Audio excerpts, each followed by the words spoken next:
Hello everyone, welcome back to my channel. My name is Samriddhi. Thank you so much for coming back to my video and becoming a part of my family.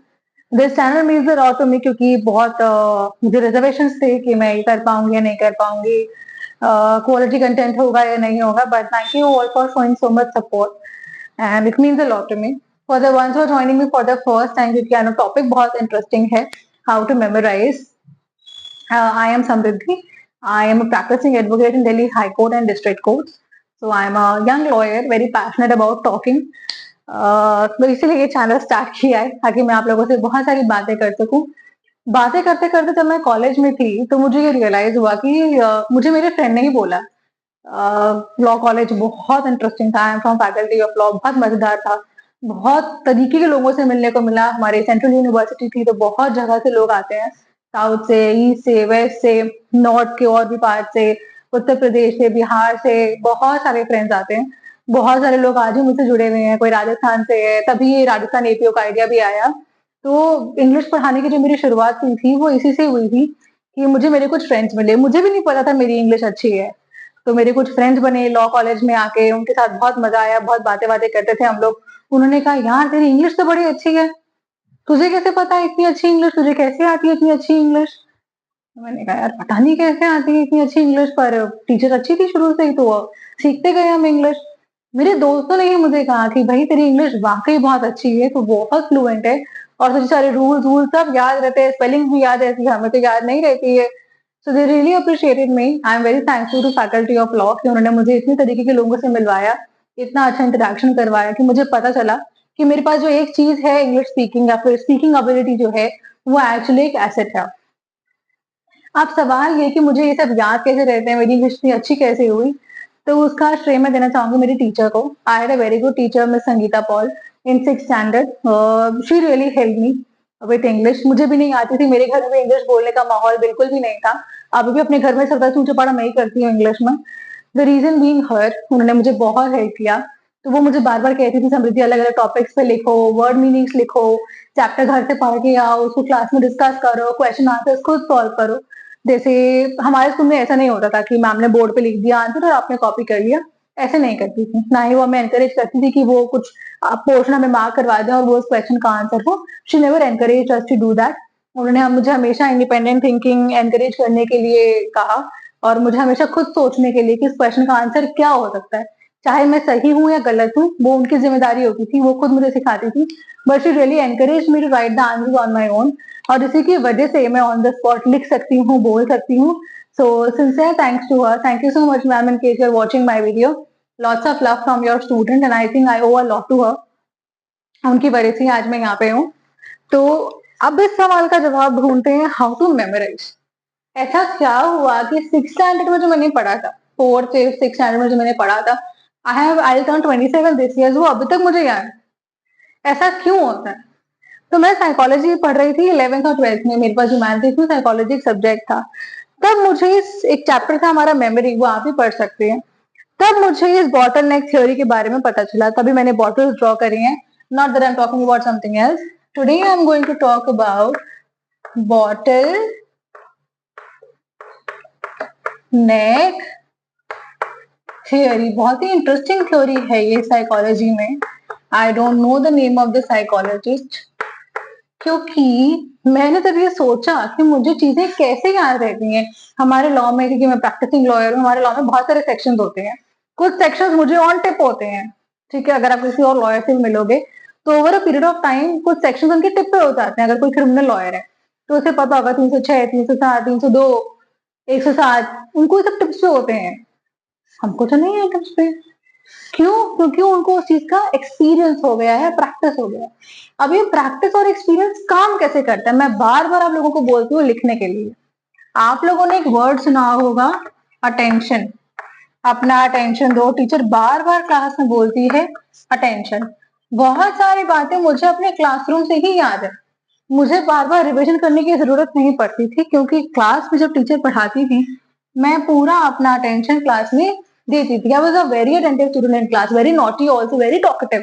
जैसी मैं आज हूँ वैसे मैं 15 साल पहले भी थी, उससे पहले भी मैं उतनी ही टॉकेटिव थी। पर फिर भी मुझे अपने क्लासरूम की चीजें याद है। क्यों? क्योंकि क्लासरूम में जब टीचर पढ़ा रहा होता था, और मैं अपने स्टूडेंट्स को भी यही बोलती हूँ कि जब तुम्हारा टीचर किसी भी सब्जेक्ट का पेन लेके क्लास में पढ़ा रहा है तो आप क्या दीजिए? अटेंशन। क्यों? Why do we have to pay attention? इसका जवाब मुझे मिला इस बॉटल नेक थ्योरी में। ध्यान से देखिए, ये एक बॉटल है, ठीक है, इसका ये पोर्शन बहुत बड़ा है, ये ह्यूज है, इसमें बहुत ज्यादा क्वांटिटी आ सकती है। पर जब हम इसमें बहुत कुछ डालते हैं, बहुत ज्यादा स्पीड से डालते हैं, तो कुछ ड्रॉप्स ही अंदर एंटर कर पाती और ये बॉटल नहीं भरती। The bottle does not get fill, ठीक है। द रीजन बीइंग कि कुछ ड्रॉप्स ही अंदर क्यों आ पाती हैं और बाकी का सारा बाहर स्पिल क्यों हो जाता है? इसका जवाब मिलता है हमें बॉटल नेक थ्योरी में। बॉटल नेक थ्योरी कहती है कि ये हमारा माइंड है। मैंने कहीं पढ़ा भी था कि ना जाने कितने हार्ड ड्राइव की कैपेसिटी है हमारे माइंड में। हमारे इस माइंड में बहुत ज्यादा कैपेसिटी, हम ना जाने कितनी इंफॉर्मेशन इसमें स्टोर कर सकते हैं। हमारे छोटे से डीएनए में भी इतनी इंफॉर्मेशन होती है। बहुत सारे स्टूडेंट्स बोलते हैं मैम याद नहीं रहता, याद नहीं रहता, याद नहीं रहता, क्योंकि उनको क्या प्रॉब्लम है? अटेंशन। अटेंशन क्या रोल प्ले करता है मैं बताती हूँ। देखिए, this is our mind, it has got a lot of capacity, it can store anything and everything. कभी कभी आपको अपने बचपन की कोई बात याद आ जाती होगी। कुछ कुछ इंस्टेंसेस ऐसे हैं जो मेरे साथ 3 या 4 साल की उम्र में हुए थे, 22-23 साल बीत गए पर मुझे अभी भी याद है। पर मैंने अपनी पानी की बोतल कहाँ रखी है, वो मैंने भरी है नहीं भरी है, वो मुझे याद नहीं रहता। ऐसा क्यों? क्योंकि कुछ चीजें जो होती हैं उनके ऊपर हम बहुत ज्यादा अटेंशन देते हैं। वी प्रेशर, कुछ बहुत ज्यादा ही हम अटेंशन देते हैं तो वो हमारे माइंड में जाकर बैठ जाती है, ठीक है। जैसे इस बॉटल की पतली नली है, ऐसे ही हमारे माइंड की एंट्रेंस है। इट्स अ वेरी थिन नेक, ठीक है, ऊपर से स्मॉल है, not everything can get into it at one time, it's very thin, ठीक है। तो सर्टेन इंफॉर्मेशन जिसको हम बहुत ज्यादा स्ट्रेस देते हैं, जिसको हम बहुत ज्यादा अटेंशन देते हैं, it gets into it and it gets stored in our brain.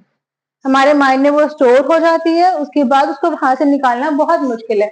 जैसे ABCDEFG, मैं रात को भी आपसे पूछूंगी आप मुझे ABCD सुना दीजिए, आप मुझे सुना देंगे। क ख ग घ पूछूंगी आप मुझे सुना देंगे। 2 की टेबल, 3 की टेबल, बचपन के कुछ पोम्स, कुछ राइम्स, वो हमेशा हमारे दिमाग में रह जाती हैं। ट्विंकल ट्विंकल लिटिल स्टार, वो आज भी हम सबको याद है। क्यों? क्योंकि बचपन में हमने उसको बहुत ज्यादा क्या दिया? Attention. We paid a lot of attention to it, we paid a lot of attention, we paid a lot of attention to it। हमने उसको बहुत ज्यादा अटेंशन दिया जिसकी वजह से वो परकोलेट कर गई। I am using the word percolate, PERCOLATE।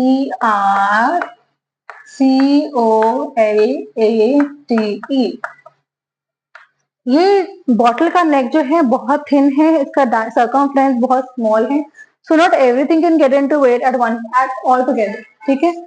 कुछ इंफॉर्मेशन या कोई हमारे आसपास का आउटपुट जो है, ठीक है, वो अंदर जा पाता है। It is able to sink in, it is able to percolate, by because we pay a lot of attention to it. We paid और we pay a lot of attention to it, as a result of which it is able to sink in, वो हमारे दिमाग में चला जाता है। और एक बार चला जाए तो इसमें इतनी स्पेस है कि वो हमारे मरते दम तक भी हमारे साथ वो इंफॉर्मेशन रहेगी। जैसे एक बच्चे का नाम, ठीक है, मेरा नाम सोना है, बचपन से ही मेरा निकनेम सोना है, ठीक है। जब मैं छोटी थी, जब मेरा नाम रखा गया, शायद एक महीने की होंगे जब से मुझे निकनेम से सोना ही बुला रहे हैं, सोना सोना सोना सोना, से eventually I started responding to the name Sona. मेरे दिमाग में ये बात बैठ गई, मैंने उसको इतनी बार सुना कि मेरे दिमाग में वो बात बैठ गई कि मैं ही सोना। तो अगर आप मुझे समृद्धि बोलेंगे तो शायद मैं रिस्पॉन्ड ना कर पाऊं, पर मेरे घर वाले जब मुझे सोना बोलते तो मैं समझ जाती मेरे बारे में ही वो लोग बात कर रहे हैं। Because this particular thing that my name is Sona has been paid too much attention that it has been able to percolate in my brain और mind, it has been able to percolate. हम अपने आसपास बहुत कुछ देखते हैं, बहुत कुछ सुन रहे हैं, हमारे आसपास बहुत कुछ हो रहा है, ठीक है। तो उसकी वजह से क्या होता है तो आसपास बहुत कुछ, पर कुछ ही इंफॉर्मेशन सिंक कर पाती है। क्यों कर पाती है? Why? Because you paid a lot of attention to it. ठीक है जी। अब हमारा क्वेश्चन ये है कि हम जो हमारे आसपास इतनी सारी इंफॉर्मेशन है, हम उसको डालें क्यों, डालें कैसे? How do we get this information in our brain? I think हमारे ब्रेन इतने भी नहीं फिल होंगे अभी इतनी इंफॉर्मेशन हमारा ब्रेन स्टोर कर सकता। So how do we do that? What is the trick? The first trick that I suggest to all my students is repeated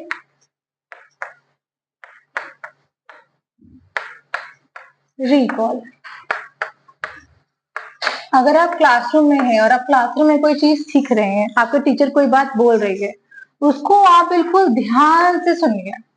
आपने एक बार सुना, मैं भी शायद थोड़ा सा अंदर गया, थोड़ा सा ही, ठीक है। उसके बाद आप घर गए, आपने उसका होमवर्क किया, फिर उसके नोट्स बनाए और फिर आपने फिर उसको प्रैक्टिस किया, उसी चीज को अपने फ्रेंड के साथ डिस्कस भी किया। अब जैसे for example when I was in first semester, तो हमारा एक टॉप सब्जेक्ट था family law 1, divorce, restitution of conjugal rights. तो उसके सेक्शंस आज भी मुझे याद है कि सेक्शन 3 क्या कहता है, सपिंडा क्या होता है, what is a prohibited relationship, वो सब आज भी याद है। क्यों? क्योंकि जब हमारे प्रोफेसर हमें क्लास में पढ़ा रहे थे, we paid a lot of attention to it. उसके बाद मैंने खुद भी उन केस लॉ को पढ़ा, सेक्शंस को पढ़ा, और कई बार, आई थिंक आई रिमेम्बर, कम से कम मैंने 5 बार तो अपने फ्रेंड को ही वो टॉपिक पढ़ाया। अभी भी मुझे लॉ फैकल्टी से और कुछ याद हो या ना हो, पर मुझे मेरे फैमिली लॉ के सेक्शन बहुत अच्छे से याद है। ठीक है, 299 और 300 के बीच का डिफरेंस, क्योंकि उसके ऊपर क्लासेस भी बहुत सारी हुई थी, 4 से 5 class, I think more than that. फिर हमारे प्रोफेसर ने हमको प्रैक्टिस भी बहुत ज्यादा करवाई थी। So the trick is that you pay a lot of attention when it is being taught to you in the class, and then you go for repeated recall. बार बार उस चीज को लिखिए और बार बार उस चीज को याद कीजिए। One trick that surely works is writing. ठीक है, क्योंकि आपके आसपास है तो इंफॉर्मेशन बहुत सारी, पर मुझे अगर मेरा कोई केस लॉ याद करना है कि उसके फैक्ट क्या थे, उसमें लीगल इशू क्या था, ट्रायल कोर्ट की जजमेंट क्या थी, अपेलेट कोर्ट की जजमेंट क्या थी, फिर सुप्रीम कोर्ट की जजमेंट क्या थी, तो उसके लिए मुझे क्या करना पड़ेगा? अपना अटेंशन उस केस लॉ के ऊपर फोकस, और कुछ ना पढ़ के, गाने ना सुन के, ड्राइंग पेंटिंग ना करके, सिर्फ उस पर्टिकुलर केस लॉ पे फोकस। एक बार में वो समझ में नहीं आएगा। क्यों? क्योंकि उस बॉटल नेक से चीज को नीचे उतारने के लिए हमको बहुत ज्यादा प्रेशर देना पड़ता है। We have to pressurise it a lot, तभी वो जाके सिंक इन करता है। और एक बार अगर सिंक इन कर लिया, once it gets into your head, तो बाबू भैया बहुत स्पेस है, सालों साल रहेगा। There are certain case law, जैसे केशवानंद भारती केस है, वो हम सारे लॉ स्टूडेंट्स पढ़ते हैं। अगर आपस में मिलते हैं तो ये तो अज्यूम ही करते हैं कि सामने वाले को केशवानंद भारती केस जरूर आता है। वैसे landmark case in the history of law आप लोगों ने पढ़ा होगा, अगर आप स्कूल स्टूडेंट्स भी हैं तभी आप लोगों ने इसे जरूर पढ़ा होगा।